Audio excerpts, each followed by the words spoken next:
Hey guys, welcome to my YouTube channel. तो चलिए आज का वीडियो में मैं आप लोगों को एक बात बताने वाला हूं, तो वीडियो को लास्ट तक देखिए। तो आप लोगों को क्या बताने वाला हूं आप लोगों को पता चलेगा, तो वीडियो को लास्ट तक देखिए। और जो भी मेरा चैनल में नया है सब्सक्राइब कर देना, लाइक कर देना और कमेंट करना वीडियो कैसा लगा। आप लोग को कुछ मैसेज देना चाहता हूं।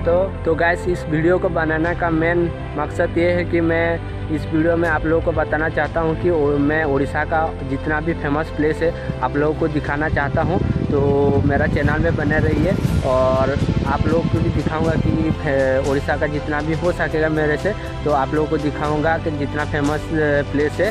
तो आप लोग वीडियो में बने रहने के लिए सब्सक्राइब कर देना चैनल को और कमेंट करना कैसा है वीडियो, क्योंकि इस आपका कमेंट देख के ही मैं आप लोग के लिए वीडियो बनाऊंगा। तो गाइस, ये था मेरा छोटा सा इन्फॉर्मेशन। तो आप लोगों को कैसा लगे कमेंट करके बताना, और नया है तो सब्सक्राइब कर देना, अच्छा लगा तो लाइक करना चैनल को। और वीडियो लास्ट तक देखने के लिए थैंक यू।